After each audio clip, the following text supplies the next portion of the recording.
नमस्कार दोस्तों, स्वागत है आपका आईएएस पॉइंट में। अभी हम लोग जो है फैजाबाद में है और आज जाने वाले हैं हम लोग राम मनोहर लोहिया अवध यूनिवर्सिटी में। तो वहाँ के स्टूडेंट से हम बात करेंगे कि यूपीएससी के बारे में और वो लोगों की क्या राय होती है यूपीएससी के बारे में, और कितने कौन से स्टूडेंट यूपीएससी को लेकर क्या सोचते हैं और बात करते हैं। देखते हैं किसी प्रोफेसर से भी अगर हमारी बात हो जाती है तो हम उनसे भी बात करेंगे। तो चलिए।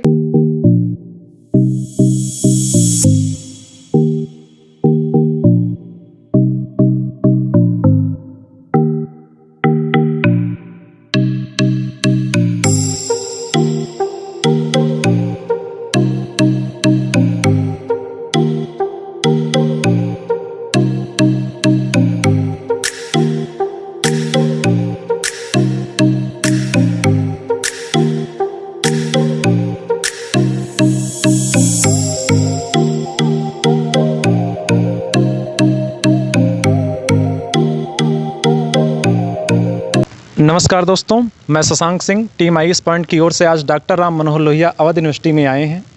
यहाँ के एमए डिपार्टमेंट के छात्र छात्राओं से यूपीएससी से संबंधित कुछ आवश्यक क्वेश्चनों के आंसर जानने के लिए, जो कि आगामी परीक्षाओं के लिए आप सभी के लिए हेल्पफुल होगा।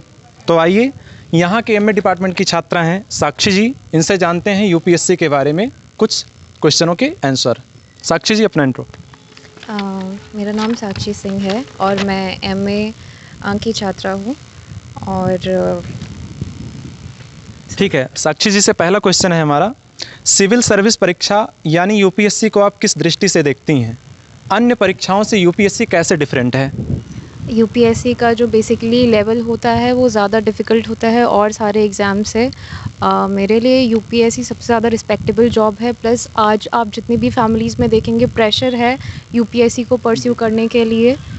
और ये सारे एग्ज़ामिनेशन से इसलिए अलग है बिकॉज़ सारे एग्ज़ामिनेशन जो होते हैं वो सब्जेक्ट सेंट्रिक होते हैं कि आप उसमें एक पर्टिकुलर सब्जेक्ट पे फोकस्ड रहता है। बट यूपीएससी में आप ओवरऑल स्टडी कर सकते हैं, बेसिकली होलसम स्टडी होती है। या हम कह सकते हैं कि पूरे विश्व के, पूरे भारत के बारे में हम जान सकते हैं यूपीएससी में। ठीक है साक्षी जी, आपका सेकंड क्वेश्चन है, क्या यूपीएससी के लिए नोट्स बनाना ज़रूरी है?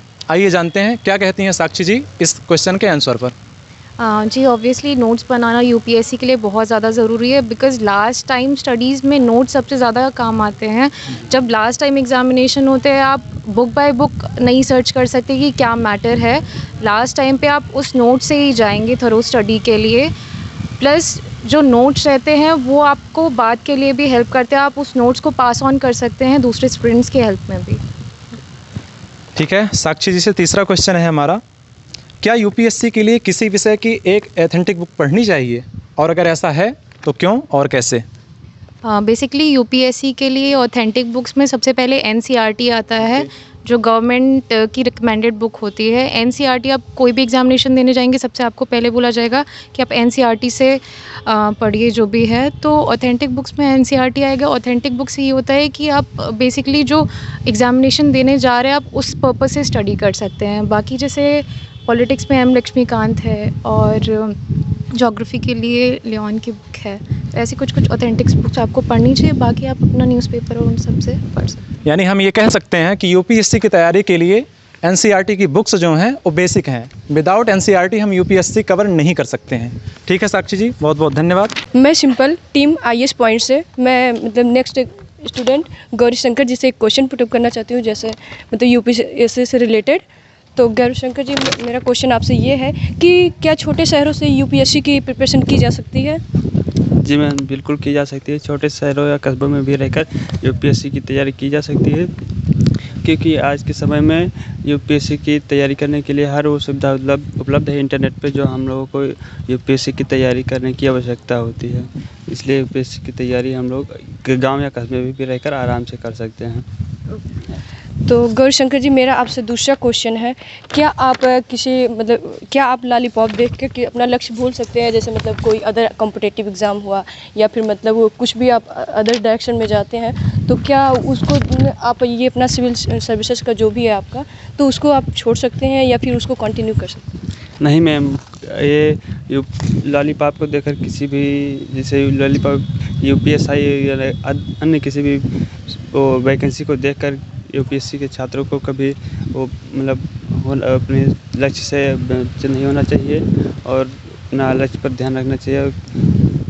इसके लिए और यूपीएससी की जो स्टूडेंट है उनको अपने लक्ष्य पर ध्यान रखना चाहिए, क्योंकि वो लॉलीपॉप यानी यूपीएससी की वैकेंसी को देखकर अपना लक्ष्य नहीं बोलना चाहिए।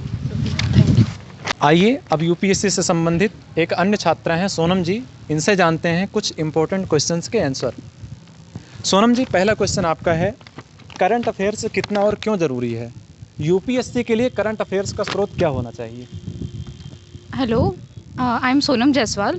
I'm from MA department, and current affairs plays a very important role in preparation of UPSC examination because it play in every stage, pre, mains and interview. Okay. And current affairs से हमें अपने आसपास की चीज़ों को और science की, technology की, आर्ट्स की, कॉमर्स की और भी कई सारी चीज़ें हमें जानने को मिल जाती हैं। इसलिए करंट अफेयर्स जानना हमारे लिए बहुत ज़रूरी है, क्योंकि यूपीएससी एग्ज़ाम होता ही इसलिए क्योंकि उसमें ऑल राउंड सब कुछ जानना बहुत ज़रूरी होता है। और करंट अफेयर्स का मेन सोर्स होता है newspaper. In my opinion newspaper is the best source for the preparation of current affairs. यानी we can say current affair is the most important things for UPSC preparation. आइए अब हम next question पूछते हैं सोनम जी से। अभ्युदय योजना, जैसा कि आप लोग जानते होंगे, अभी उत्तर प्रदेश के मुख्यमंत्री माननीय योगी आदित्यनाथ जी ने एक अभ्युदय योजना की शुरुआत की है। तो अभ्युदय योजना की जो शुरुआत है वो यूपीएससी की तैयारी करने वाले बच्चों के लिए साथ साथ अन्य प्रतियोगी परीक्षाओं के लिए भी नेसेसरी है। तो अभ्युदय योजना के बारे में सोनम जी का क्या व्यू है, आइए इनके मुखारबिंदों से हम सुनते हैं। सबसे पहले तो thank you to our chief minister जिन्होंने ये अभ्युदय योजना स्टार्ट किया, बिकॉज इसकी हेल्प से ऐसे बहुत से बच्चे हैं जो फिनेंशियली सपोर्ट ना पाने के कारण अपनी यूपीएससी एग्ज़ाम्स की प्रिपरेशन नहीं कर सकते। अभ्युदय योजना में हम यूपीएससी सिविल्स और नीट की प्रिपरेशन के लिए उन्होंने फ्री ऑफ कॉस्ट कोचिंग चलाने के लिए उन्होंने अलाउ किया है। और इसके इनाग्रेशन के डे पर उन्होंने ये भी कहा था कि अब बच्चे ऑफलाइन के साथ साथ ऑनलाइन भी पढ़ सकते हैं। तो ये उन लोग के लिए भी अच्छा है जो किसी कोचिंग सेंटर पे नहीं जा सकते हैं, तो वो अपना ऑनलाइन पढ़ाई भी अच्छे से कर सकते हैं। यानी सोनम जी का ये कहना है कि अभ्युदय योजना से जिन बच्चों के मन में यूपीएससी क्लियर करने की, आईएएस आईपीएस बनने की ललक है और आर्थिक रूप से वो अक्षम बच्चे हैं, फिर भी अभ्युदय योजना का लाभ उठा करके वो आईएएस बन सकते हैं, आईपीएस बन सकते हैं। इस योजना का ये बेनिफिट है। हमारा नेक्स्ट क्वेश्चन है सोनम जी से, यूपीएससी की तैयारी के लिए प्रतिदिन कितने घंटे पढ़ाई करनी चाहिए? पढ़ाई करने की सही स्ट्रेटजी क्या है? देखिए, आमतौर पर लोग बच्चों को इतना डरा देते हैं सभी स्टूडेंट्स को कि we should have to study for 16 to 18 hours, but and we have to cut off all our contacts from the outer world, but it is very harmful for us, because as an aspirant of the UPSC exam, students should have to know the environments and the activities what are happening around him. So it is not good, or as in my opinion 9 to 10 hours is sufficient for this study, and every person have different strategy, and in my opinion I am giving all the subjects have equal time for the preparations. लेकिन कई बार ऐसा देखा गया है कि जो job करते हैं या प्रोफेशनल वर्क में बिजी हैं, उनके पास 9 से 10 घंटे पढ़ाई करने के लिए नहीं रहता है। तो कितना कम से कम पढ़ाई करें कि उनका यूपीएससी क्लियर हो जाए? कम से कम 5 to 6 hours उनको पढ़ना इम्पॉर्टेंट होता है, बिकॉज इससे कम पढ़ेंगे तो फिर उनका क्लियर होना बहुत ही थोड़ा सा टफ हो जाता है। Okay, thank you Sonam ji.